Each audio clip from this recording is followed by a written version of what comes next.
नमस्कार, राज की बात में आपका स्वागत है।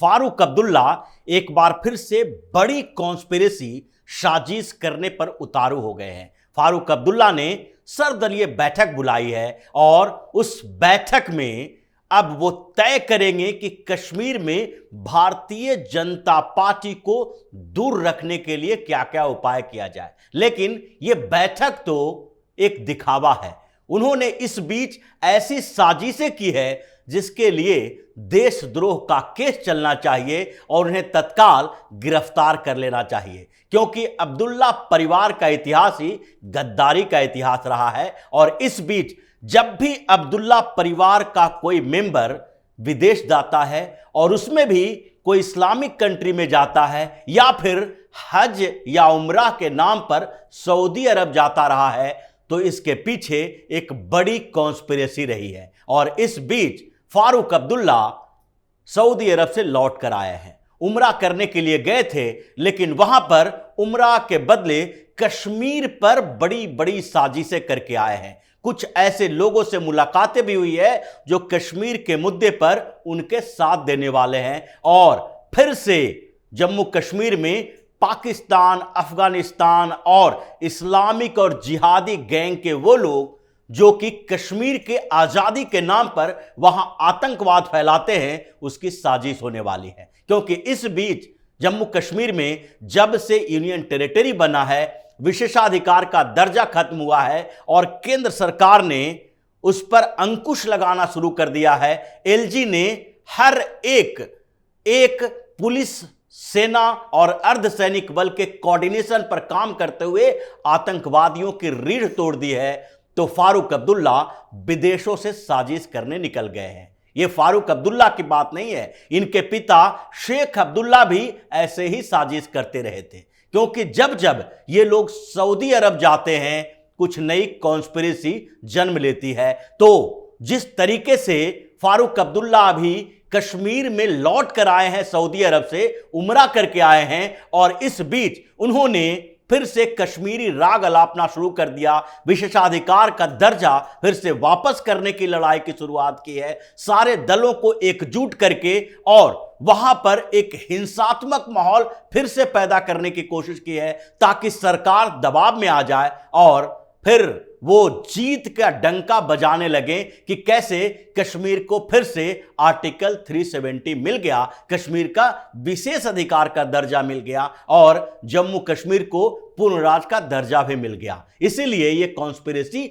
हो रही है और विदेशों में जाकर हो रही है। फारूक अब्दुल्ला के पिता शेख अब्दुल्ला की बात करते हैं, इसीलिए शक होता है जब ये लोग सऊदी अरब जाते हैं, क्योंकि पिछला इतिहास इनका यही रहा है। फारूक अब्दुल्ला के पिता शेख अब्दुल्ला भी उस समय सऊदी अरब के नाम पर, यानी हज करने के लिए सऊदी अरब जाने के नाम पर एक बड़ी कॉन्स्पिरेसी की थी, जिसके बाद उनको लौटते ही यही पालम एयरपोर्ट पर गिरफ्तार कर लिया गया था। जब वो सऊदी अरब गए तो वहां के लिए वो मिस्र भी गए, अल्जीरिया भी गए और अल्जीरिया में बैठकें करने लगे। मिस्र में तो उन्होंने बैठकें जो की वो इस्लामिक देश के एम्बेसडरों से की, वहां के लोगों से की और कुछ संगठनों के साथ की। लेकिन अल्जीरिया में तो उन्होंने सारी हदें पार कर दी और चीन के प्रधानमंत्री तत्कालीन चाउ एन लाई के साथ मुलाकात की। वो यही चाउ एन लाई थे जो नेहरू के साथ हिंदी चीनी भाई भाई के नाम पर समझौता किए थे।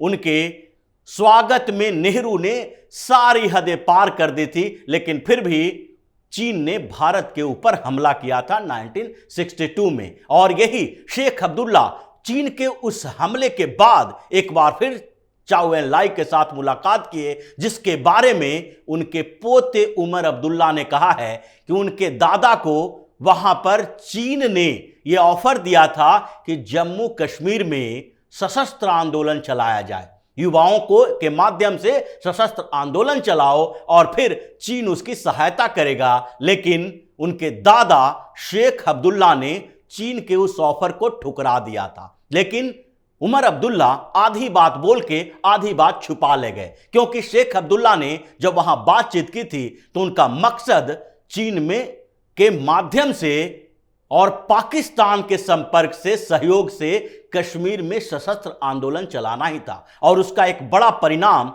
कश्मीर के अंदर आतंकवाद का फैलना है, क्योंकि चीन या पाकिस्तान अगर सहायता भी करेगा तो ऐसा नहीं कि सबके हाथों में हथियार थमा देगा। उसके लिए आतंकवाद यानी प्रॉक्सी वार की ही जरूरत थी। और उमर अब्दुल्ला ने यह बात नहीं कही, क्योंकि उसी कॉन्स्पिरेसी के कारण शेख अब्दुल्ला को पालम एयरपोर्ट से ही हिरासत में ले लिया गया था। और उसके बाद इंदिरा गांधी ने बाद में 1976 में समझौता किया और फिर शेख अब्दुल्ला को छोड़ा गया था। लेकिन उसके बाद भी वो वही कॉन्स्पिरेसी करते रहे, क्योंकि शेख अब्दुल्ला भारत के विभाजन के बाद से कश्मीर को लेकर अपनी रणनीतियों में फेरबदल करते रहे। पहले जब उन्हें वहां के हिंदू शासक को हटाना था तो भारत की सरकार के साथ सहयोग किया, और जब वहां से हिंदू शासक हट गए, डेमोक्रेसी आ गई, तो उसके बाद आजाद कश्मीर के सपने देखने लगे। और यही कारण है कि नेहरू से उनकी अच्छी दोस्ती के बावजूद नेहरू उन्हें कैद में डाल दिए थे।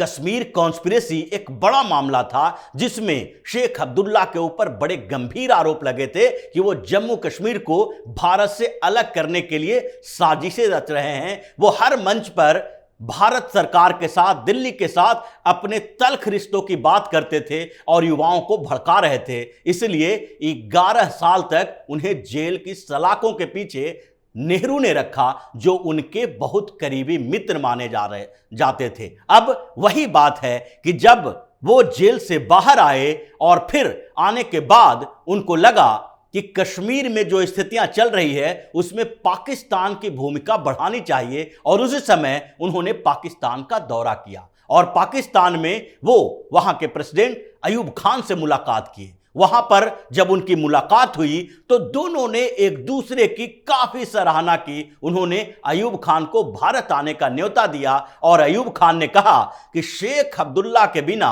जम्मू कश्मीर पर कोई बात ही नहीं हो सकती।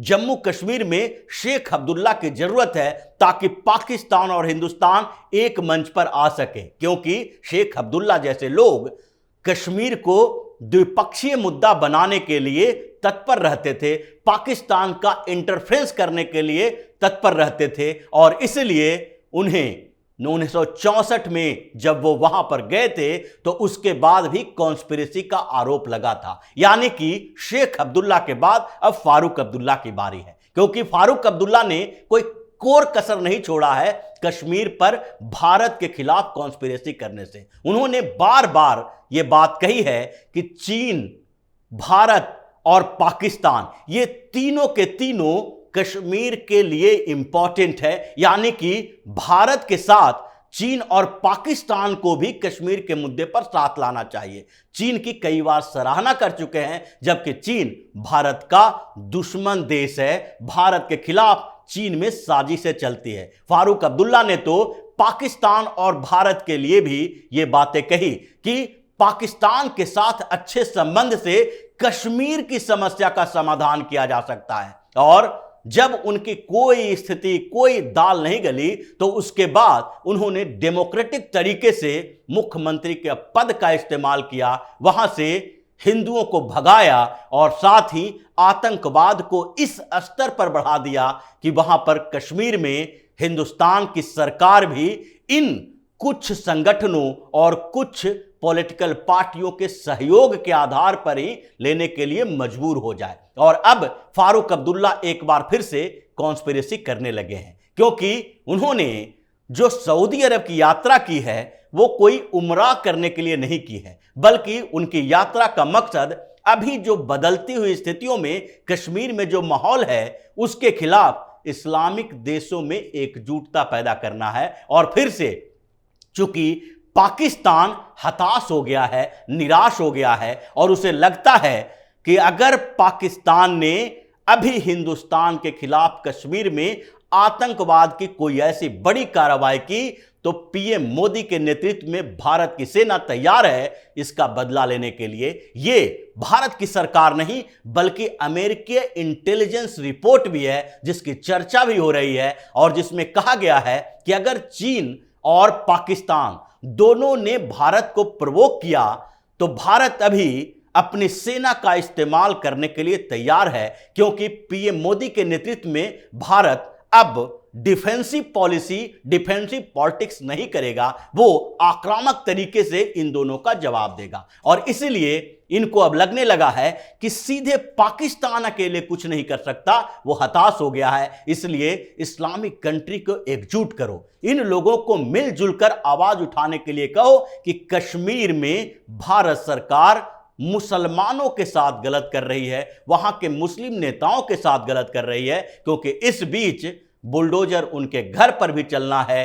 रोशनी एक्ट और क्रिकेट एसोसिएशन के भ्रष्टाचार में वो शामिल पाए गए हैं, उनको जेल भेजने की तैयारी भी की जा रही है। तो पहले से ही एक प्रेशर पॉलिटिक्स बनाना है, एक बड़ी कॉन्स्पिरेसी करना है, लेकिन इनकी सारी की सारी कॉन्स्पिरेसी धरी की धरी रह जाएगी। भारत सरकार ने इनके ऊपर नजर रखा हुआ है, और अब जो सऊदी अरब से लौटने के बाद जिस तरीके से देशद्रोही गतिविधियों में ये शामिल हो रहे हैं, पूरा का पूरा अब्दुल्ला परिवार अब जेल की सलाखों के पीछे नजर आएगा। तो इसी तरह की खबरों के साथ फिर से हाजिर होंगे, तब तक के लिए बने रहिए हमारे साथ और देते रहिए हमें सहयोग, ताकि इसी तरह की खबर हम आपके लिए लाते रहें। धन्यवाद।